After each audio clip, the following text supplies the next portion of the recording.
요즘 AI 정말 대단하죠? 근데 이제는 단순히 말만 하는 걸 넘어서 직접 행동까지 하는 시대로 가고 있습니다.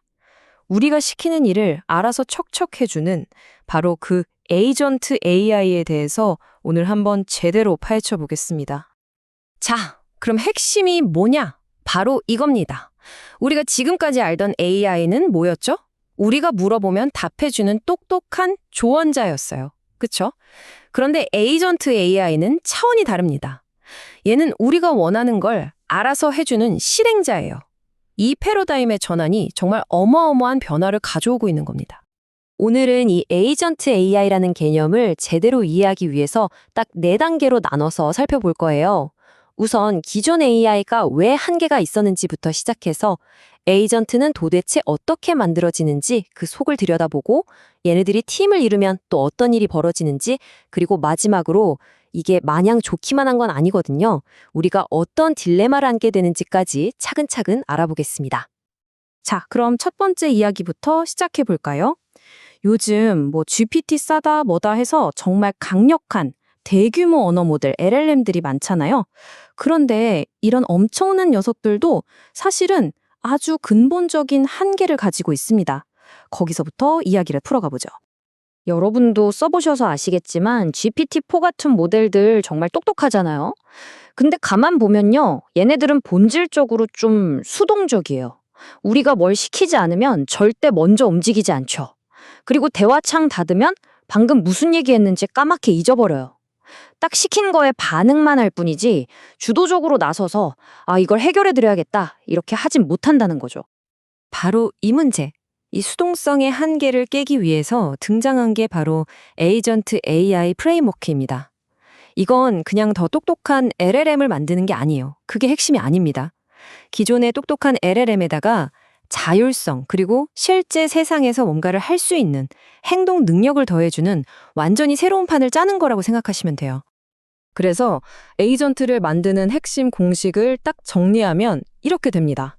아주 간단해요. 기존의 두뇌 역할을 하는 LLM에다가 몇 가지를 더 붙여주는 거예요. 현실 세계와 소통할 도구, 지금 무슨 상황인지 파악할 컨텍스트, 큰 그림을 그릴 계획 능력, 그리고 제일 중요한 것 중 하나죠. 과거를 잊지 않을 메모리. 이 모든 게 합쳐져야 비로소 진짜 에이전트가 되는 겁니다. 좋습니다. 그럼 이 공식이 그냥 글자가 아니라 실제로 어떻게 살아 움직이는지 한번 들여다볼까요? 마치 자동차 엔진을 조립하듯이 이 자율적인 문제 해결사가 어떤 부품들로 어떻게 조립되는지 그 내부를 하나씩 뜯어보겠습니다. 모든 것의 중심, 시작점은 역시 두뇌입니다. 바로 LLM이죠. 얘가 에이전트의 생각하는 엔진인 셈이에요. 아주 복잡한 목표, 예를 들어 여름 휴가 계획 짜줘 같은 걸 받으면 이걸 항공권 예약, 숙소 찾기, 맛집 리스트업처럼 잘게 껴개고 어떤 순서로 처리할지 큰 그림을 그리는 역할을 하는 거죠. 여기서 정말 재미있는 게 뭐냐면 에이전트가 생각하는 방식이 한 가지만 있는 게 아니라는 거예요. 먼저 리액트라는 방식이 있어요. 이건 일단 생각해서 행동해보고 결과가 이러네? 그럼 다시 생각해서 다음 행동을 하고 이런 식으로 계속 부딪혀가면서 문제를 푸는 방식이에요. 시행착오를 겪는 거죠. 반면에 플랜 앤 액트는 좀 더 신중합니다.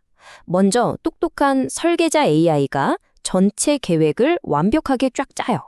그러면 실행자 AI는 그냥 그 계획 따라서 착착 일을 해치우기만 하는 거죠.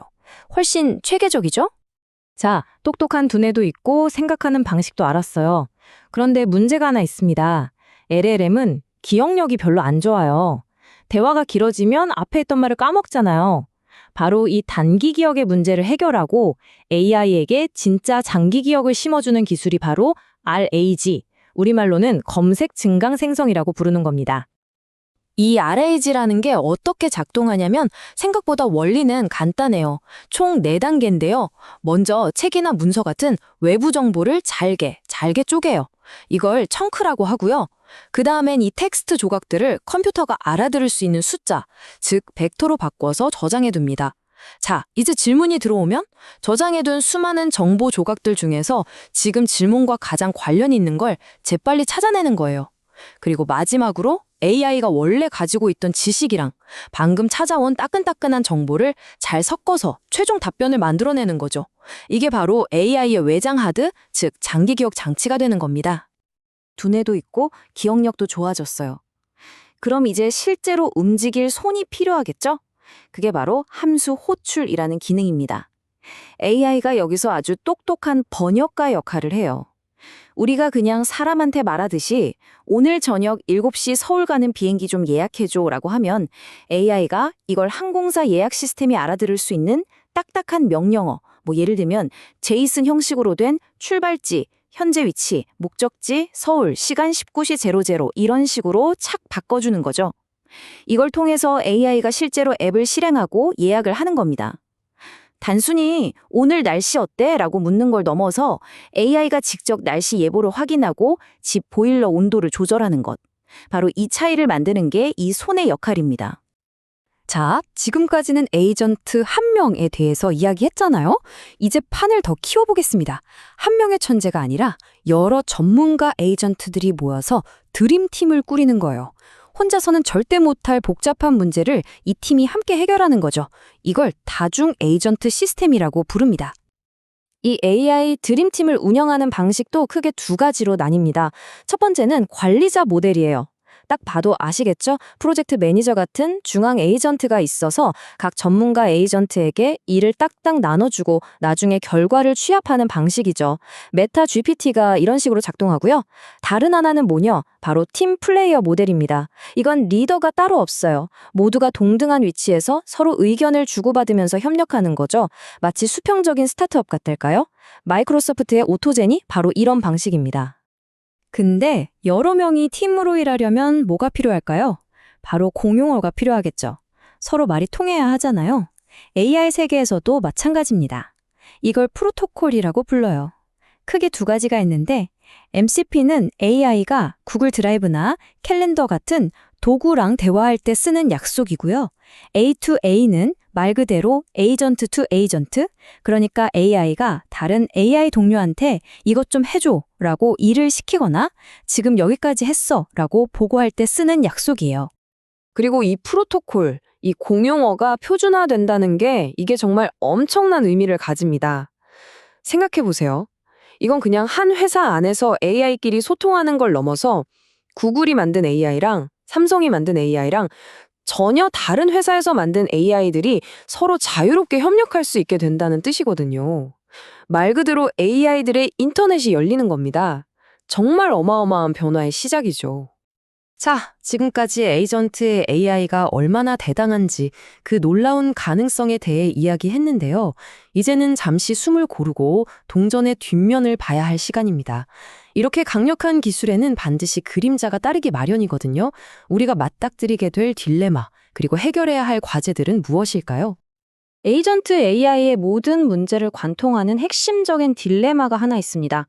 바로 자율성과 통제의 역설이라는 건데요. 말이 좀 어렵죠? 쉽게 말해 이런 겁니다. 에이전트 AI를 강력하게 만들어주는 가장 큰 장점이 뭐죠? 바로 자율성이잖아요. 스스로 판단하고 행동하는 거요. 그런데 바로 그 자율성 때문에 역설적으로 우리가 이 AI를 안전하게 통제하기가 너무나 어려워진다는 딜레마입니다. 구체적으로 어떤 위험들이 있냐면요. 일단 AI의 행동은 100% 예측이 불가능해요. 어디로 튈지 모른다는 거죠. 또 프롬프트 감염 같은 새로운 보안 문제도 있어요. 누군가 악의적인 명령을 살짝 집어넣으면 그게 팀 전체로 바이러스처럼 퍼져서 엉뚱한 짓을 하게 될 수도 있는 거예요. 한 명이 실수하면 팀 전체가 망가지는 건 순식간이고 나중에 너 왜 그런 결정했어? 라고 물어봐도 속 시원하게 설명해 주지도 못하죠. 블랙박스 문제라고 하죠. 물론 개발자들이 이런 문제들을 그냥 손 놓고 보고만 있는 건 절대 아닙니다. 여러 가지 해결책을 연구하고 있어요. 예를 들면 아무리 AI가 똑똑해도 돈이 오거나 하는 아주 중요한 결정은 반드시 사람이 마지막에 승인 버튼을 누르게 하는 휴먼 인 더 루프 방식이 있고요. AI한테 너무 많은 권한을 한 번에 주지 않고 역할을 잘게 쪼개서 관리하는 방법도 있습니다. 그리고 이건 정말 재미있는 아이디어인데 일하는 에이전트 옆에 딱 붙어서 걔가 하는 일을 감시하고 비판하는 비평가 에이전트를 두는 거예요. AI가 AI를 견제하게 만드는 거죠. 결국 우리가 나눈 모든 이야기는 이 하나의 질문으로 돌아옵니다. AI가 스스로 행동하는 법을 배우고 있는 지금, 우리 인간은 어떻게 이들을 신뢰하는 법을 배워야 할까요? 어떻게 하면 위험을 줄이면서 이 엄청난 잠재력을 우리 삶에 잘 통합시킬 수 있을까요? 이 질문에 대한 답을 찾는 것, 이게 바로 이 시대를 살아가는 우리 모두에게 주어진 숙제가 아닐까 싶습니다.